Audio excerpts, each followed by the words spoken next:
Alright guys, welcome back to VALORANT News. The drama continues at the Game Changers World Championship, but certainly not the only interesting tournament happening over the last couple of days. A big Chinese tournament going on, Edward Gaming in attendance, for some reason though not with their star player on the roster. What's going on over there? Some scrims as well between Sentinels and Envy, certainly turning some heads as the SEN Invitational is just around the corner. Hit the like button if you enjoy, subscribe if you're new as always. We've got plenty to dive into today. Firstly, here we've got some new jerseys for the upcoming season. As Valen says, 2026 jerseys. This is what G2 are rocking with once it eventually gets to the end of the video for the upcoming season. Okay, these are the two respective G2 jerseys. The one on the left, the home jersey. The one on the right, the away jersey. Okay, it's G2. It is what it is. We have seen it before. Pretty interesting, though, compared to what they usually rock. I'm not going to lie. There's also this. Champions Tour China. They've got this Radiant tournament coming soon, and Gen.G are going to be here. So pretty interesting. Exactly what their full roster is going to be, we're not yet fully sure, especially because these off-season tournaments, sometimes the teams don't play with their full expected roster. And that's also true when we discuss this other tournament in a second that's been happening in China as well. Now, in addition to that, these are the schedules basically for that tournament. So it's coming up towards the end of December, 18th, 19th of December. These are the games on the first couple of days. So, you know, obviously Paper X are going to be here, FPX are going to be here, some notable other names as well. G2 are turning up, which is going to be exciting. As I say, Gen.G are going to be there. The first couple of days, they play some head-to-head, round-robin type games. And after that, depending on how the teams perform in these respective matchups,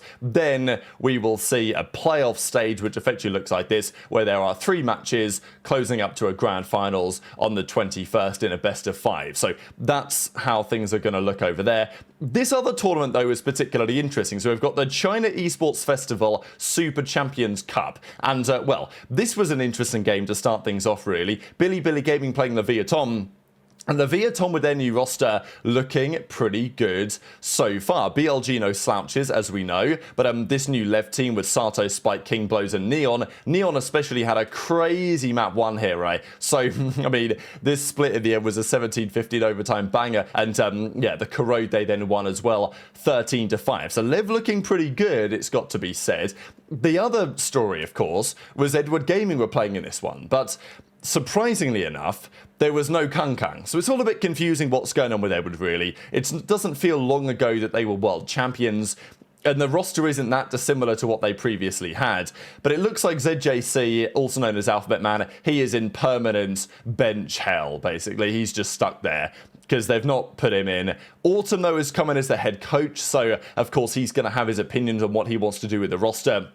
But they brought in CB as their initiator. He went straight into the starting team with Jenny, Nobody, Smoggy and Chichu. So whether they're using this cup as an attempt to kind of figure out who they keep and who they don't, because, you know, Kang's surely not going anywhere. But it is interesting nonetheless, because they played DRX, they got 2-0'd by DRX. Chichu, CB, not with great series. I think Chichu's been pretty underwhelming now for some time, and I do rate the DRX team, of course, as we know. FRYING had a great series here, Flashback as well. So, yeah, they won the Bind 13-11. That was Edward Gaming pick. Then they won the Haven 13-9. So, you know, it wasn't an absolute demolition job, but it wasn't exactly great. So, yeah, where do Edward go from here? It is a good question, right? This is how things now look as a result of that. The semi-finals are underway, actually, so the grand final is therefore going to be Lev versus DRX. We saw RIQ and those other teams play a little while ago. Billy Gaming look like they're on the verge of beating Edward with that same roster. They may not, but it was 15-13 the Pearl, 13-4 in the split, and then here we are on the Bind. So yeah, probably come back to that in a few minutes time to see how all that is playing out. This was also a screenshot from the earlier best of 1 that they played against Edward, where Neon started off 20-0, right? So yeah, it's not been a great couple of days for them. The other thing that we've got to talk about, of course, the Game Changers World Championship, because some big drama, as we know, over the last few days. It is remarkable to me how, like, toxic this tournament is compared to the regular VCT. It's just interesting, is it not? I don't know. I find it kind of ironic how the Game Changers is kind of meant to be this, like, safe space, as it were, kind of tournament circuit that's all very wholesome and friendly and all of that. But yeah, if anything, it's more dramatic than the actual mainstream VCT. But we know that there was the big drama with MIBR and G2 and the comments that were made online. eventually SRG take them down, beating them 3-1. It was SRN who was doing most of the talking, right? Of course, with kind of the monkey emotes on stage after what Amy had tweeted, I think accidentally a couple of days before. Then, you know, obviously no apology for the comments that were made online towards Amy. Then SRN, I think, made some comments in some interviews kind of saying, look, best player here, we're going to win the whole thing. That's not how it went. Donut had a phenomenal series and really just put the squad on her back at times. They eventually win it 4-3-1. They won the Abyss 13-11. So MRBR bow out of the tournament at that point.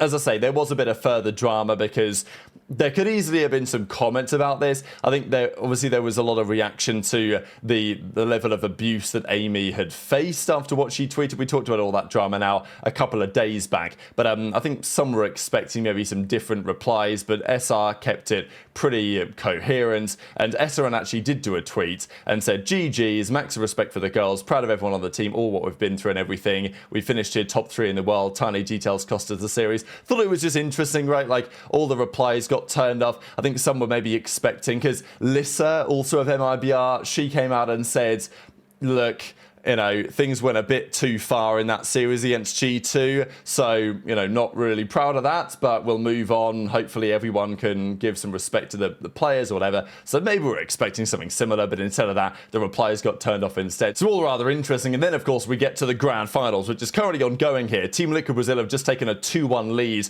over SRG. SRG with a major lead on the first half, so the sunset's coming up very shortly. Are these Brazilians going to go on to win the tournament where MIBR couldn't? We'll see. Really, a lot of these teams heavy favourites before the tournament began, so we'll talk in greater detail tomorrow how that all transpired and probably some of the following consequences. But yeah, it's been interesting to watch, shall we say, over the last couple of days. And SRG, they've obviously won it the last couple of years. Could they do so again? They're currently backs against the wall. The other talking point, especially with regard to G2, Gozen, them bombing out in the way that they did. Some talk about Giuliano. She went over to Counter-Strike for a little while, but that's not worked out, so now she's talking about whether she maybe comes back to Valorant. She says open to Valorant offers, so we'll see if anything comes as of that. Let's talk though about some of the Americas roster updates we've seen over the last couple of days. This is one of them. So Evil Geniuses, they've, well, pretty much confirmed their team for the upcoming season. They're going down very much so a Vietnamese direction. Now, Evil Geniuses, they used to have Nature as their in-game leader, and it looks like they're going to field an academy team. So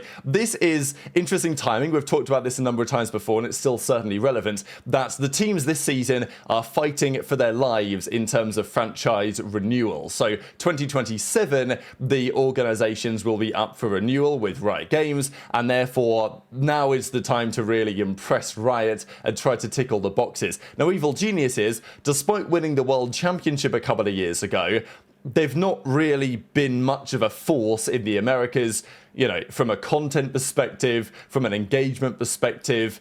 They're pretty bottom of the barrel, really. And outside of that one miraculous run where they won champs and they were very competitive for some while, they've not really been a notable force in the Americas. So they will be one of the organizations that is most at risk, I would say, of Riot deciding, well, it's been a pleasure, but we're going to go for somebody else instead.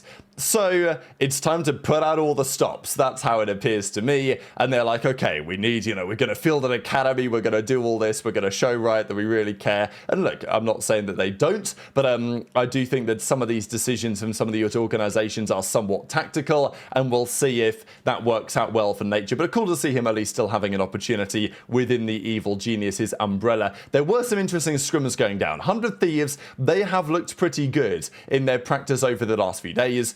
Asuna, Caillou, obviously not on the same team, he's on 100 Thieves, Caillou on SEN.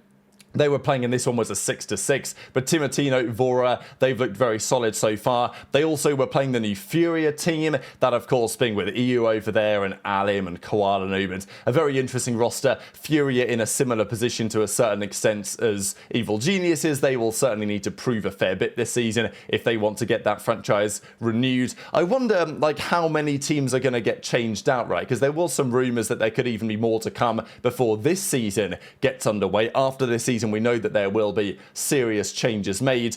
But how many changes should we expect, right? We've got 10 official partner teams. We've got another number of other teams that have got the guest slots. You know, should we expect 1 change, 5 changes? It's difficult to say, but depends probably on the region and which teams are getting involved. But probably the most notable scrims really has been what's happening with Sentinels and really Envy, because we're still not 100% sure what Envy are doing. They were spotted playing Cloud9 with Infiltrator in their team. So, you know, we think they're bringing in Kisnet in place of Ion Kane, but they still need somebody else, and it looks like they're still trialing as to who that's going to end up being. Looks like they were playing with Infiltrator against Cloud9.